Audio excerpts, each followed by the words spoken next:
Wala ng buhay at walang damit pang ibaba ang 22 anyos na si Llewellyn Cañedo nang matagpuan sa gitna ng palayan sa barangay Kabungan sa Anda, Pangasinan nitong Sabado.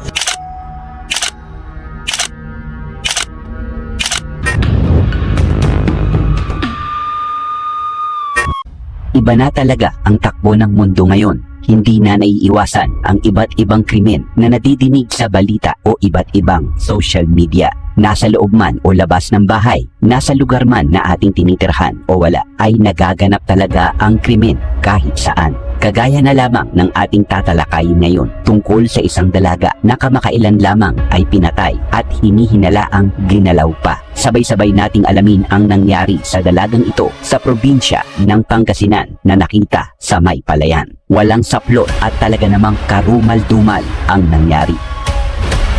At kung bago ka pala sa aking channel, ay palambing na rin ako ng subscribe at pakihit ang notification bell para lagi kang una kapag may bago akong upload. Maraming salamat! Isang masaklap na balita ang nagpaguho sa buhay ng mga magulang ng isang 22 anyos na dalagang si Llewellyn Cañedo, isang hospitality management graduating student na taga-Anda, Pangasinan. Natagpuan ang katawan nitong hubot-hubad na nakadapa sa isang palayan sa Pangasinan. Hindi lamang ito binalita, ngunit mainit na napag-usapan ito sa social media, TikTok, pati na din sa Raffy Tulfo in Action segment. Madami ang nagbigay ng pahayag patungkol rito, ngunit alamin natin ang tunay na kwento sa likod ng malagim na krimeng ito sa pagpapatuloy ng istorya.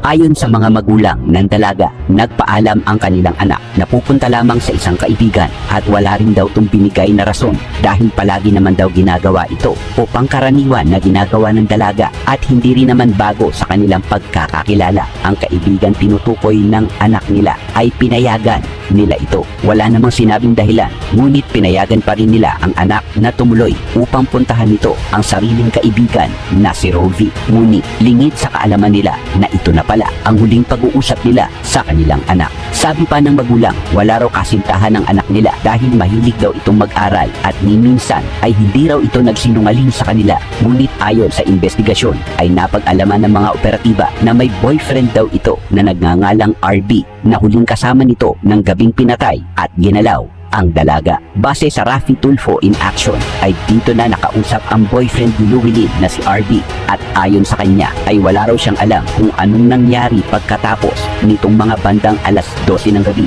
at 200 metro na lamang ang layo mula sa bahay nito dahil hindi daw sila legal at hindi alam ng mga magulang ng dalaga na may karelasyon ito na labis ipinagkataka ni Raffy. Dito na nagsimulang magtanong si Raffy Tulfo ng mga bagay na magpapaklaro sa ibinigay na statement ng boyfriend ng biktima. Tinanong ni Raffy kung tanaw ba o hindi ang bahay ng dalaga at kung nag-iisip ba siya dahil napakalayo ng paghatid niya sa dalaga. Sinagot naman ng binata ang pagtatanong nito at dito nga niya sinabi na hindi raw matatanaw dahil sa may paliku-liko pa ang bahay nito at hindi siya mismo ang nagsabi sa dalaga na doon na lamang siya hihinto. Bagkus, ito raw ang hiling ng dalaga sa kanya. Hindi man ito ang unang beses at kung tatantyahin sa pagkakaalaala ng binata, mga 10 beses na daw itong ginawa at hindi ito base sa kagustuhan niya kundi sa kagustuhan ng biktima. Kinumbinsi din daw siya ng dalaga na wag munang magpaligal dahil ayaw pa ng magulang nito at pinaplano nilang pagkatapos ng graduation nila magpapakilala sa mga magulang ni Llewellyn. Ngunit hindi nga naman ito naging madali sa kanila dahil ang malapit na sanang pagpapakilala ay hinadlangan ng karumal-dumal na krimen ng gabing magkasama din sila nito. Nakuha din naman ang statement ng sinasabing kaibigang pupuntahan ni Llewellyn na si Rovi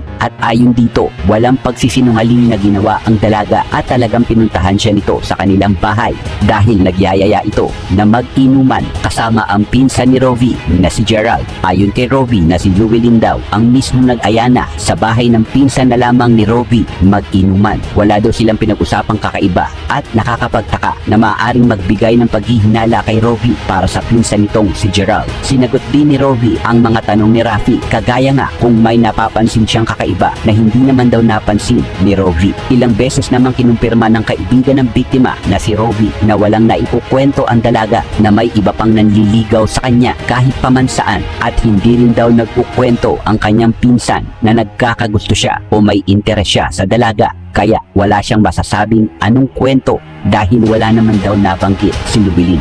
Ganito rin naman ang sinabi ni RB, hindi daw nakukwento kahit kailan ang dalaga na may nagkakagusto sa kanya sa syudad man o sa lugar na nakatira ito. Kaya wala din daw siyang masabi kung sino ang pwedeng ituro. Malaking tulong din upang makagawa ng konklusyon si Sir Rafi nang sabihin ni Robby na kung tatantyahin ay 3 beses na nakipag-inuman sila ni Llewellyn sa pinsan nito at hindi alam ni Gerald na may kasintahan na pala ang dalaga.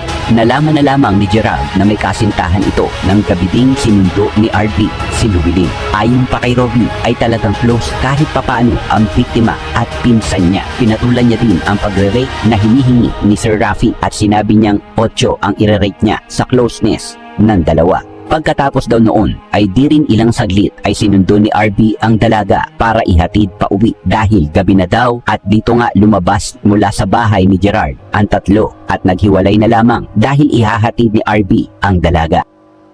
Ayon naman sa operatiba ay hindi kasama sa person of interest si Gerard na ipinagkataka naman ni Rafi Tulfo dahil daw kung ang 4 ay hindi kasama si Gerard ay saan daw manggagaling ito. Nang kausapin ang binata at anya, hindi lamang isa ang inumang pinuntahan nila, 2 daw ito at ang isang inuman ay sa mga kaibigan ni RB na 5 lalaki. Sabi ni RB hindi raw talaga sila pumunta doon upang makiinom dahil nga ay magpapasama siya na ihatid si Llewellyn. Pero dahil sa pag-aaya ng mga kaibigan niya ay nakapag-inom siya. Inamin niya din at ikinuwento na sa 5 lalaking nasa inuman ay 2 doon ay hindi niya kilala at hindi niya kadalasang nakakasama na ikinagalit ng madinig ni Rafi. Pinunto ni Sir Rafi na 6 silang lalaki sa inuman na iyon, iisang babae lamang si Llewellyn at in-expose niya ito at baka dahil doon isa sa mga kaibigan nito ay nagnanasa na sa dalaga. Nagbigay rin ng panibagong bersyon ng kwento si Sir Rafi bilang halimbawa at anya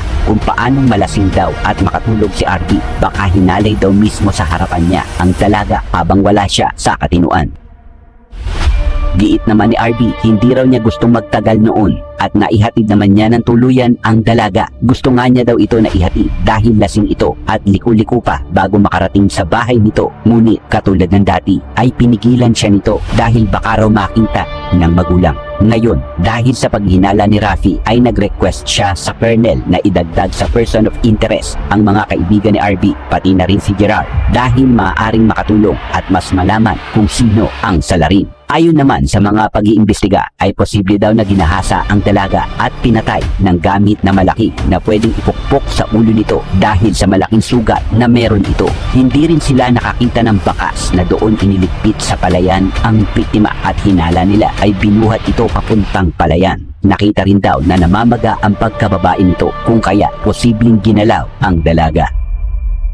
May namataan namang witness ang mga operatiba at nakakapagbigay raw ito ng magandang direksyon sa kaso. Ngunit sadyang hindi pa raw masabi nito ang kabuuan ng istorya dahil sa takot nitong madamay. Pinipilit at kinakausap pa rin naman nila ang hawak nilang witness upang makapagsalita na at makuha na ang impormasyong kinakailangan nila. Hanggang ngayon ay patuloy pa rin ang investigasyon ng pulisya at operatiba habang umaasa naman ang mga magulang ng dalaga na maresolba agad ang kaso at makuha nila ang hustisya na nararapat para sa kanilang anak. At ayon pa sa report, boyfriend at kaibigan ng biktima ay hindi naman daw sila naiwas sa paghahanap sa kanila ng mga pulisya para sa mga katanungan. Kapag daw pinapatawag sila ay agad silang pumupunta. Handa rin silang pumasok at makipag-cooperate sa mga pulisya gamit ang lie detector habang ang 4 naman na person of interest ay patuloy pa rin na iniimbestigahan. Lumabas din sa record na isa sa mga person of interest ang may history ng paggamit ng droga na nagbibigay lead din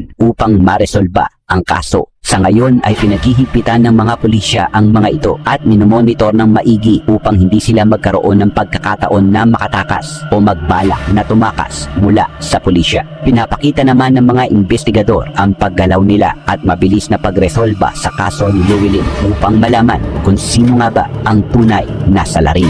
Sa segment ay nakikiusap ang ina ni Llewellyn kay RB na sabihin na lamang ang totoo o kaya magbigay ng nararapat na impormasyon para sa anak nila. Tinanong din ni Sir Rafi ang magiging ambag ni RV sa kaso ng kasintahan upang maipakita nito ang pagmamahal at commitment sa nangyari dito, at ayon naman sa binata ay sinusubukan niya lamang sabihin ang buong detalye base sa pagkakaalam niya at pagkakatanda. Hindi rin daw siya umiiwas at mabilis na pumupunta kapag muli na naman siyang inanyayahan ng mga investigador. Naging maayos sa pag-uusap sa segment at halos lahat naman ng mga netizen ay nagbibigay ng kanilang saloobin, pati na rin ang mga komento patungkol sa nangyari. Hindi rin tumitigil ang mga pulis sa pagkilos, paggalaw ng tungkulin nila para sa ikabibilis na pagresolba sa kaso. Sa segment ni Sir Rafi ay lumantad ang mga istoryang hindi pa nalalaman, kagaya na lamang na sa mismong bahay ni Gerard nag-inuman ang mga ito. Hindi lamang isang inuman ang pinuntahan, may dalawang hindi kakilala sa inuman. Close na close ang pinsan ni Rovi at ang biktima na si Llewellyn, at nakipag-inuman ito ng ilang beses na wala man lang kaalam-alam si Gerard na may boyfriend ito. Marami mang leads ang meron ang mga pulisya, ngunit inamin nila na inuturing na nilang suspect ang isang lalaking may nakaraan at experience sa pagdadrugs dahil malaking senyales din daw ito na nakakaapekto sa pag-iisip at nagawa sa dalaga. Ayon din sa nakausap na colonel, sa 4 na naunang persons of interest na nakuha nila ay tanging siya ang kaisa-isang may background sa paggamit ng ipinagbabawal na gamot na mas lalo nilang pinaghihinalaan. Mausisa man ang ginagawang operasyon, pero binigyan ng seguridad si Rafi Tulfo pati na rin ang mga magulang nito na may nangyayaring aksyon sa kasong ito, at nagkakaroon din sila ng magandang senyales na matatapos at makakamit ang hustisya ng dalaga sa lalong madaling panahon. Hanggang ngayon ay wala pa rin namang balita sa kaso ng dalaga, ngunit naniniwala ang mga netizens na dapat ay matuto tayong mag-ingat at gawin ang tama, mas lalo kung maaari itong ikapahama. Matutong makinig, makaunawa at makaramdam para sa kapakanan at kaligtasan. Huwag maglihim at matutong mag-ingat para sa sariling kabutihan, dahil ang mga masasamang loob ay andyan lang, matyagang nagmamasid at nag-aabang sa kanilang susunod na biktima.